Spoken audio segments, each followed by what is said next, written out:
नाम की महिमा भाग 3।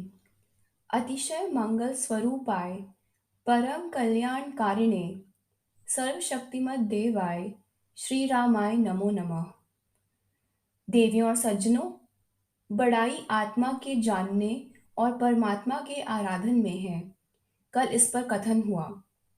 इस मनुष्य जन्म में ही केवल भक्ति हो सकती है। यह वह स्थान है जिसकी खिड़की खुलने से परम देव परमात्मा की किरण आती है।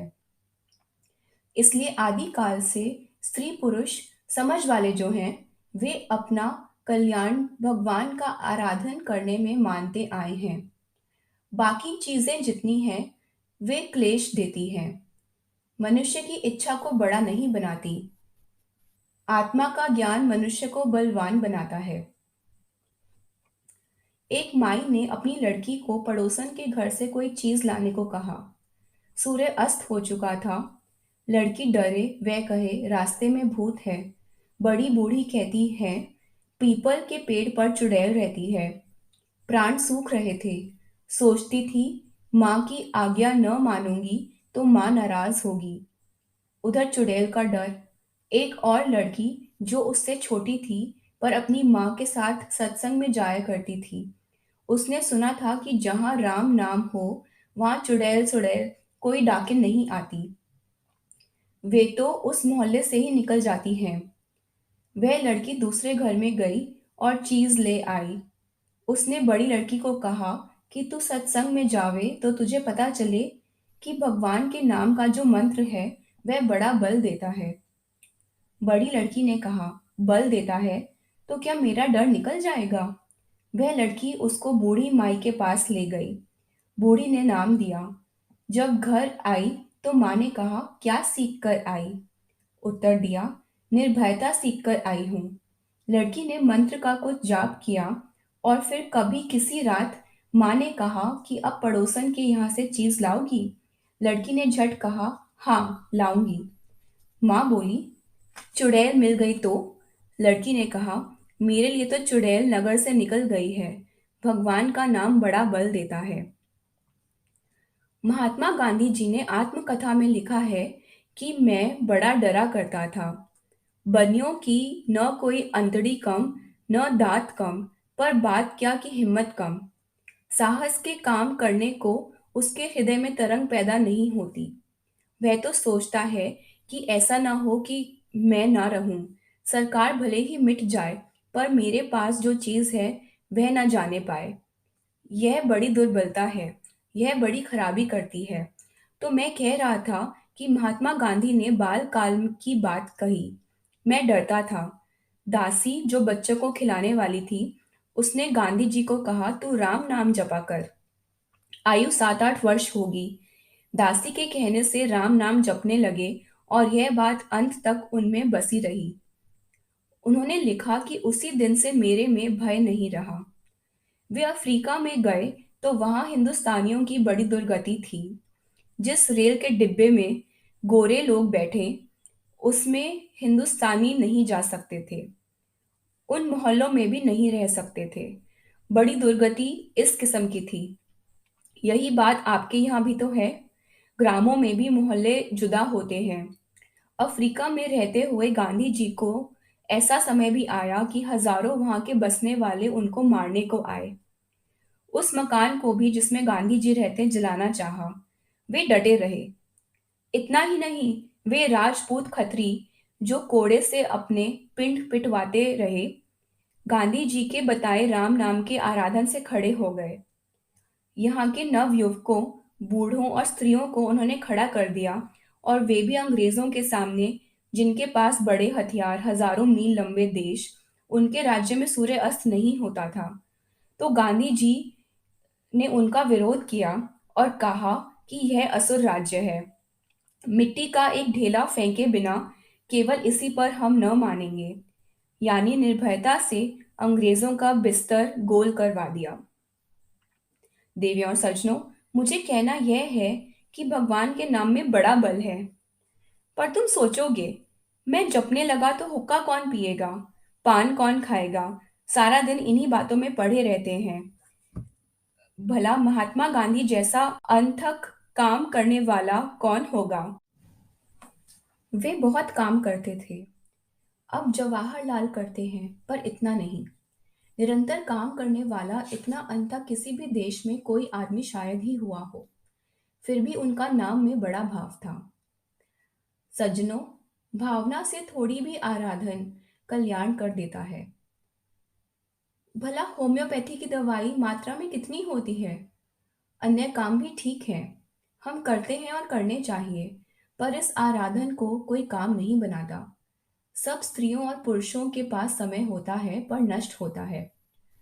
अच्छा और सर्वोत्तम काम, इस लोक और परलोक को मधुर बनाने वाला काम समझकर इसमें समय लगाना और मन लगाना चाहिए। धैर्य और विश्वास के बिना यह जगत भी कड़वा है। इसको भगवान की स्मृति से मीठा बनाना चाहिए। एक व्यक्ति से एक साधु ने कहा कि कुछ अपना भी काम किया कर। जिसको कहा वह इस युग का आदमी था। कहने लगा, काफी समय लगाता हूँ अपने शरीर को संभालने में, संवारने में। मेरे बच्चे भी हैं, उनकी भी विशेष तो नहीं, पर थोड़ी सी देख रेख कर लेता हूँ। साधु ने कहा, हाँ ठीक है, बच्चों का काम करना चाहिए, पर अपना काम तो तू नहीं करता। कहा, दोस्तों में बैठता हूँ। साधु ने कहा, यह काहे का काम है? उत्तर दिया, जवानी के दिन है, दोस्तों में बैठकर थोड़ा सुख लिया करता हूँ, थोड़ी सी पी भी लेता हूँ। साधु ने कहा, यह भी तेरा काम नहीं। खुशी होती होगी, पर मिथ्या है। अंत में इन बातों से दुख और क्लेश ही होता है। फिर कहने लगा कि मुकदमेबाजी में भी मेरा थोड़ा भाग होता है। जवाब भी दे देता हूँ, पर दोस्तों के लिए कचहरियों में बहुत समय लगाना ही पड़ता है। वकीलों को मिलना मिलाना जो हुआ। साधु ने कहा, यह काम तो तुम्हारा अपना नहीं, कोई मोह का है, कोई ममता का है। इन कामों में कोई भी काम तेरा अपना नहीं। देख प्यारे, तेरा काम वह है जो इस लोक में भी तेरा काम और परलोक में भी तेरा। उसने कहा, तुम कहते होगे भक्ति करो, यह अच्छा नहीं लगता। साधु वर्ष भर के बाद फिर आया। देखा, अमाशय, मैदे की बीमारी, दिल की बीमारी, यकृत, जिगर खराब हो चुका, और फिर कुपथ्य से भी इतना कि इस अवस्था में भी पीता है। बड़ी सहानुभूति से कहा कि पहले आप बड़े हृष्ट पुष्ट थे। मुझे बहुत विचार है कि तुम इतने दुर्बल हो गए हो। अधिक बुरा यह है कि जुआ खेलते हो और शराब पीते हो। हमने कहा था कि तुम अपना काम करो। कहने लगा, मेरे जैसे दुर्भागी को यह बात कैसे भाती? मेरे तो मन का कारखाना बिगड़ा हुआ था, जिससे इनको अपनाया और अब यह दुर्दशा पाई। साधु ने कहा, यदि राम स्वस्थ कर दे तो? वह बोला, फिर तो मैं कुटिया बनाकर भक्ति में लग जाऊंगा। साधु ने कहा, कुटिया तो क्या, घर पर भाव चाव से सिमरन करो, खूब जप करो। प्यारे, राम तो दिन फेर देते हैं, जब मन फिरे तो। अगले दिन मुख पर प्रकाश था, धैर्य हुआ, माला जो जपी। फिर तो माला हाथ में और मुख में नाम। परिणाम यह हुआ कि नाम का प्रभाव छा गया। पीने का समय था तो सोया पड़ा था। उसको याद नहीं आया कि आज शराब नहीं पी। नौकर ने भी सोचा कि बोल देकर न जगाऊं, बड़े दिनों के बाद नींद आई है। प्रातः उठा तो भूख लगी। पत्नी को कहा, कुछ खाने को लाओ। उसने कहा, बड़े सौभाग्य आज, जो तुमने अपने मुख से मांगा। वह जो ठीक था वही खाने को लाई। उसने खाया और कहा, आज स्वाद आया। स्वाद क्यों ना आता, भूख जो थी। मित्र आ गए, कहने लगे, भाई हम तो सुन रहे थे तुम जा रहे हो, कहो तो थोड़ा सा खेल लें। कहा, अब यह बात नहीं रही। मित्रों ने फिर कहा, थोड़ी सी पी लो, बीमारी भूल जावेगी। कहने लगा, यारो, अब तो बाबा का बताया हुआ नशा है। मित्रों ने भी सोचा, आज तो यह और ही बोलियां बोलने लग गया है। 10-12 दिन के बाद पाचन शक्ति भी लौट आई। डॉक्टर ने देखा, जिगर भी ठीक और मुख पर भी प्रकाश। उसने सुना कि बाबा नगर से बाहर किसी बगीचे में आया हुआ है। चलकर मिलने गया। बाबा बड़े आदर से मिला। पूछा कि आप स्वयं चलकर आए हो? कहने लगा, मैंने यही अच्छा सोचा। जो अर्थी देखना चाहते थे, वे मुझे पैदल चलते को देख लें।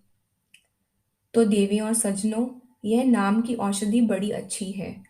थोड़ा बहुत समय भी जो लगाया जाता है, बड़ा लाभ देता है। होम्योपैथिक डॉक्टर की दवाई नाम मात्र की होती है, पर उसकी उपचारिक शक्ति बहुत होती है। तो नाम में भी थोड़ा सा समय निसंदेह हो, परंतु भाव से हो। नाम की औषधि पाप के रोगों का भी नाश करती है। यह मनुष्य की आत्मा को उठाने वाली और जगाने वाली है।